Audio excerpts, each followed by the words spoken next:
جیسے آپ حضرات سے نقیب اجلاس نے گزارش کی تھی کہ حضور زیب سجادہ آستانہ عالیہ رضویہ حضور احسن میاں صاحب قبلہ تشریف لانے والے ہیں، لہٰذا آپ اپنی دکانیں بند کر لیں، تو نقیب اجلاس اور ناظم اجلاس کے اس حکم پر آپ عمل کر لیں کہ حضرت تشریف لانے والے ہیں، آپ یہ تمام گھوڑے تھوڑی دیر کے لیے نیچے بٹھا لیں، اس لیے کہ شہزادہ اعلیٰ حضرت تشریف لانے والے ہیں۔ سبحان اللہ، بند کر دیجیے ان کو، بند کر۔ اللہ تبارک و تعالی میرے امام اہل سنت کی خانوادے کو سدا قائم رکھے اور سدا برکتوں سے نوازے۔ آج ایک بار دوبارہ شہر بریلی میں حاضری ہے اجلاس کے طور پر، ورنہ ہمارا صدیوں سے یہاں سے رشتہ ہے، یا روحانی رشتہ ہمارا برسوں سے قائم ہے، لیکن آج ایک اتفاق الگ ہے ہمارے ساتھ۔ پچھلی مرتبہ ٹھیریا میں ہم آئے تھے اور وہاں بھی وہ جوش و خروش تھا، نوجوانوں کا، مومنین کا ایک جمع غفیر تھا۔ آج آپ کے چند پور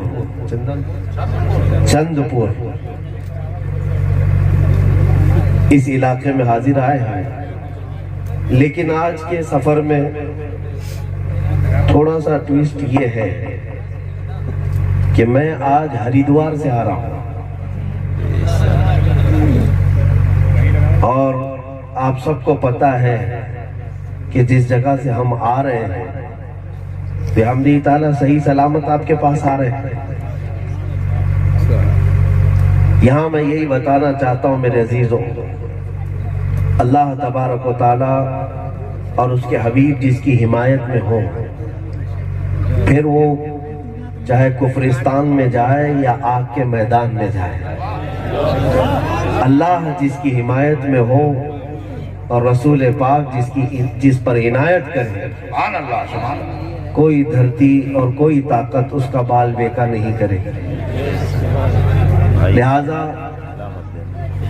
ابھی جس طرح سے آپ نے مدح رسول کو سنا ہے، متحد ہو جائیے اور ناموس رسالت کے لیے بے خوف ہو جائیے، گھبرائیے مت۔ تو آپ اپنے دلوں سے ڈر اور خوف کو نکالیں۔ بریلی کے امام نے تو ہمیں یہ میسج دیا ہے، خوف نہ رکھ رضا ذرا، تو ہے عبد مصطفیٰ۔ عبد مصطفیٰ کو گھبرانا کس بات کا؟ عبد مصطفیٰ کہتے کسے ہیں؟ مصطفیٰ کریم صلی اللہ علیہ وسلم کے غلام کو۔ خوف نہ رکھ رضا ذرا، تو ہے عبد مصطفیٰ، تیرے لیے امان ہے، تیرے لیے امان۔ اور جانتے ہو اعلیٰ حضرت فاضل بریلوی رضی اللہ تعالیٰ جب دنیا کے سخت ترین حالات کو دیکھتے اور کوئی آپ کے پاس آ کر یوں کہتا کہ فلاں جگہ بہت بڑے مسائل ہیں، دشمن سر پر سوار ہے، انگریزوں کی حکومت تھی، جگہ جگہ مسلمانوں کے لیے دقتیں تھی، تب 100 سال پہلے امام اہل سنت عاشق صادق یوں پکار کر کہتے تھے، یا رسول اللہ تم ہو حفیظ و مغیث، کیا ہے وہ دشمن خبیث؟ تم ہو حفیظ و مغیث، کیا ہے وہ دشمن خبیث؟ تم ہو تو پھر خوف کیا، تم پہ کروڑوں جو۔ یہ اعلیٰ حضرت نے ہمیں حوصلہ دیا، سبحان اللہ، یہ حوصلہ دیا ہے۔ جب رسول ہمارے ساتھ ہے تو پھر خوف کس بات کا؟ میرے عزیزو، آج میں یہ بات تمہارے سامنے عرض کرنا چاہتا ہوں، دنیا والوں کے پاس بڑی بڑی طاقتیں ہوں گی، بڑی بڑی نعمتیں ان کے پاس ہوں گی، لیکن تمہارے پاس جو ہے اس کا مقابلہ کسی قوم کے پاس نہیں۔ تمہارے پاس جو طاقت ہے وہ میرے مصطفیٰ کریم کی محبت کی طاقت ہے۔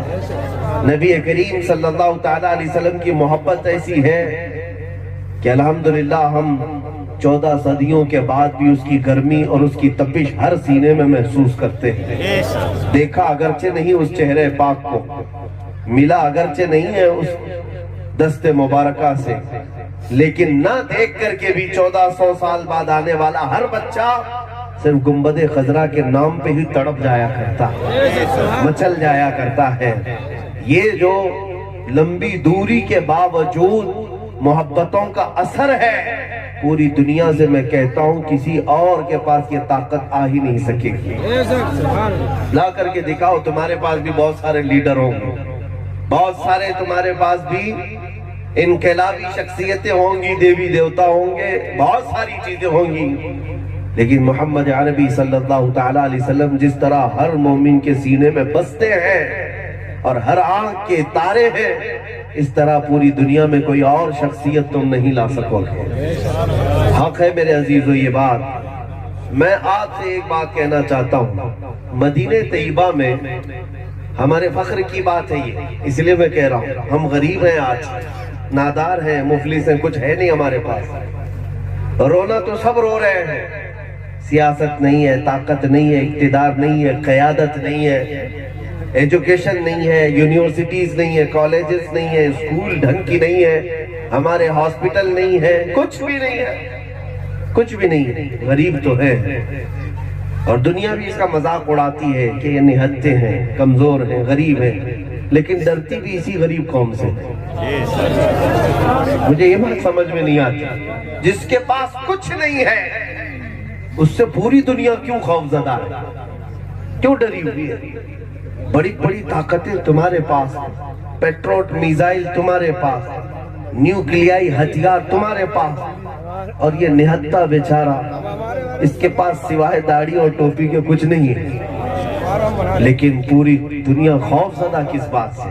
میں آپ کو بتاتا ہوں، مدینہ طیبہ میں رسول پاک صلی اللہ تعالیٰ علیہ وسلم کا یہ وہ دور ہے جو ہجرت کے بعد نیا نیا دور، جنگ بدر ہو چکی تھی، اس کے بعد حضور پاک صلی اللہ تعالیٰ علیہ وسلم نے مال غنیمت جو جنگ سے حاصل ہوتا ہے وہ صحابہ میں تقسیم کر رہے تھے۔ تو صحابہ کی دو جماعتیں ہیں، ایک انصار صحابہ اور ایک مہاجرین صحابہ۔ انصار صحابہ کسے کہتے ہیں؟ جو مدینے کے رہنے والے، جنہوں نے میرے آقا صلی اللہ تعالیٰ علیہ وسلم کا استقبال کیا، مدد کیا۔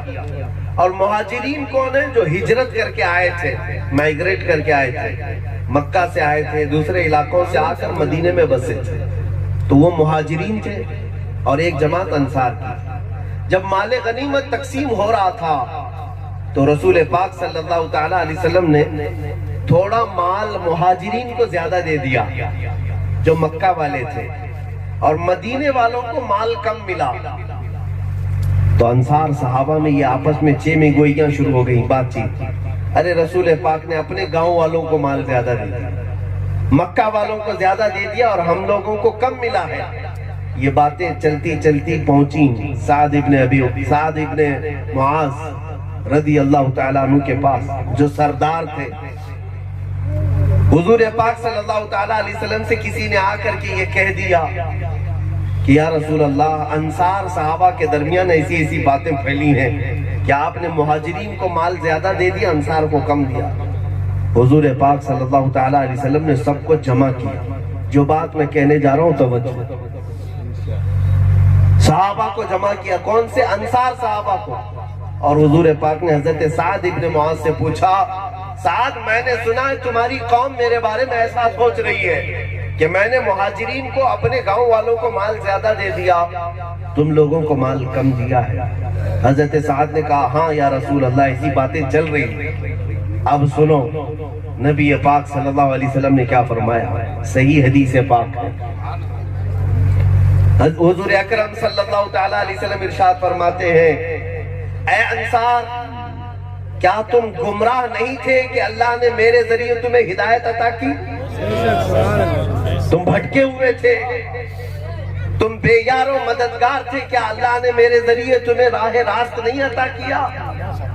انصار کہنے لگے کہ ہاں یا رسول اللہ، ہمیں ہدایت ملی ہے تو آپ کی بدولت، ہمیں ایمان ملا ہے تو آپ کی بدولت، ہمیں اسلام و قرآن ملا ہے تو آپ کی بدولت۔ رسول پاک صلی اللہ تعالیٰ علیہ وسلم پوچھتے رہے اور اخیر میں یہ فرمایا، اے میرے انصار صحابہ، وہ مہاجرین جو ہجرت کر کے آئے ان کا مدینے میں کوئی گھر نہیں ہے، نئے اسلام میں آئے ہوئے بھی لوگ ہیں، میں نے ان کو مال تھوڑا سا زیادہ اس لیے دے دیا کہ ان کا دل بندھا رہے اور ان کے گھر کا کام کاج چلتا رہے۔ تمہارے تو آلریڈی مدینے میں گھر ہے نا۔ اور اس کے بعد حضور فرماتے ہیں، توجہ، یہی جملہ مجھے کہنا ہے، حضور پاک صلی اللہ علیہ وسلم فرماتے ہیں، اے انصار، کیا تم اس بات سے راضی نہیں کہ باقی وہ لوگ سارا مال لے جائیں اور تم اللہ کے رسول کو لے جاؤ؟ سبحان اللہ، بہت واہ بھائی۔ وہ لوگ سارا مال لے جائیں اور تم اللہ کے رسول کو لے جاؤ۔ انصار صحابہ کہتے ہیں، اس ایک جملے نے ہمیں اتنا رلا دیا کہ ہماری داڑیاں بھیگ گئی تھی۔ اللہ اکبر۔ پھر اس کے بعد جو تقسیم ہوئی تھی، انصار صحابہ کہتے ہیں ہمیں وہ چھوٹے سے مال کی بھی ضرورت محسوس نہیں ہوتی، ہم نے یہ سوچا کہ یہ بھی مہاجرین کو دے دیا جائے جب رسول ہمارے پاس ہے۔ سبحان اللہ، نعرہ تکبیر، نعرہ رسالت، میرے عزیزوں، عقائد اہل سنت کانفرنس، ناموس رسالت کانفرنس، سبحان اللہ۔ یہ میں نے حدیث اس لیے عرض کی کہ جب دنیا پیسوں پر اتراتی ہے، طاقت پر اتراتی ہے، مال و دولت کی کثرت پر اتراتی ہے اور اپنی سیاست اور اقتدار پر گھمنڈ کرتی ہے، تو اے غیور مسلمانوں، اگرچہ تمہاری جھولی میں ایک ٹکڑا بھی نہ ہو لیکن نروس ہونے کی ضرورت نہیں۔ تم ببانگے دہل اعلان کر کے کہو، دنیا والوں تم ساری دنیا لے جاؤ، مجھے مکین گنبد خضرا کافی۔ سبحان اللہ، سبحان اللہ۔ میرے پاس آمینہ کا لال ہے جو پوری کائنات کا شہنشاہ ہے، پوری کائنات کا آقا و مولا ہے، وہ رسول اگر ہمارے ساتھ ہے تو بس کافی ہے۔ آج میں آپ سے یہی کہنا چاہتا ہوں، سب لٹ جانے کے بعد بھی ٹینشن کی ضرورت نہیں، رسول ہمارے ساتھ ہے۔ نبی پاک صلی اللہ تعالیٰ علیہ وسلم سے وفاداری کرو گے یا نہیں کرو گے؟ کوئی حضور سے غداری کرتا ہے؟ نبی پاک صلی اللہ تعالیٰ علیہ وسلم سے بے وفائی کرو گے؟ ہرگز نہیں۔ تو جب تمہارا رشتہ حضور سے ایسا ہے کہ تم حضور پاک صلی اللہ تعالیٰ علیہ وسلم سے محبت کرتے ہو، تو ایک بات میں بتاتا ہوں، توجہ، حضور سے محبت ہے نا؟ سچ کہہ رہا ہو؟ نبی پاک صلی اللہ تعالیٰ علیہ وسلم کا نام آتا ہے، انگوٹے چوم کر کے آنکھوں سے لگاتے ہو؟ یہی معمول ہے آپ کے ہاں؟ جب حضور کا نام آ جائے کھڑے ہو کر سلام بھی پڑھتے ہو؟ اگر کوئی درود کا حکم دے تو محبت سے درود پڑھتے ہو؟ یہ سب تمہارا رشتہ ہے نا حضور سے محبت کا۔ اچھا، ایک بات میں یہ بھی کہوں، دل پر ہاتھ رکھ کر کے پوچھنا، تمہارا دل یہ بھی کہے گا حضور سے کمال کی جسے محبت ہے اسے حضور کو دیکھنے کی تڑپ بھی ہوتی ہے، انہیں ان کی زیارت کی طلب ہے یا نہیں ہے؟ تم کیوں محبت کرتے ہو حضور سے؟ ایک مسئلے کا حل بتا دیتا ہوں، تم کیوں محبت کرتے ہو حضور پاک صلی اللہ علیہ وسلم سے؟ اتنا کیوں چاہتے ہو حضور سے؟ ارے میاں، کمال کی بات ہے نا، دنیا لیلا کو چاہ رہی ہے، مجنون کو چاہ رہی ہے، معشوق کو چاہ رہی ہے، محبوب کو چاہ رہی ہے، تم تو کائنات کے آقا و مولا مکین گنبد خضرا سے محبت کر رہے ہو۔ کیوں محبت کر رہے ہو؟ میں آج آپ کو بتاؤں، اگر میں یہ سوال کروں تو ہو سکتا ہے بہت سارے لوگ یہ کہے کہ میرے ایمان کی یہ علامت ہے اس لیے محبت کر رہا ہوں، صحیح ہے؟ میرے آخرت کی کامیابی ہے اس لیے محبت کر رہا ہوں، میری قبر میں آنے والے اس لیے محبت کر رہا ہوں، مجھے حشر میں بخشوانے والے اس لیے محبت کر رہا ہوں، جنت میں لے جانے والے اس لیے محبت کر رہا ہوں۔ یہی جواب ہے نا، تم حضور سے اس لیے محبت کر رہے ہیں۔ مگر ایک عاشق صادق اللہ جامی سے پوچھا گیا کیوں محبت کرتا ہے حضور سے؟ کیا جواب دیتے ہیں؟ فرماتے ہیں نادان، تیری حیثیت کیا ہے محبت کرنے کی؟ رسول تجھ سے محبت کرتے ہیں اس لیے تو ان سے محبت کرتا ہے۔ سبحان اللہ، سبحان اللہ، یا رسول اللہ، زندہ باد۔ ہماری اپنی حیثیت نہیں ہے، ہماری اپنی حیثیت نہیں ہے کہ حضور سے محبت کرتے ہیں. ہم جو آج حضور سے محبت کرتے وہ اس لیے کہ رسول ہم سے, الحمدللہ اس بات پر فخر کرو اے سنی مسلمانوں کہ رسول تم سے محبت کرتے اس لیے تم چاہ کر کے ان کا نام لیتے ہو.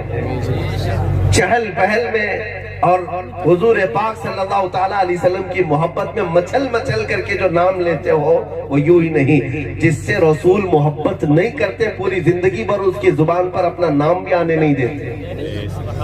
ہاں ایسے منافقین بھی ہیں, غدار بھی ہیں, وہ تو رسول سے محبت نہیں کرنے کی بات کرتے ہیں. ان کی حیثیت کیا ہے محبت کرنے نہیں کرنے کی؟ یہ سمجھ لو کہ رسول ان کو نہیں چاہتے. تو آج اس بات پر فخر کرو گے نا کہ حضور سے ہمیں محبت ہے, اس کا مطلب ہی یہ ہے کہ رسول ہم سے, ہاں میرے عزیزو, اگر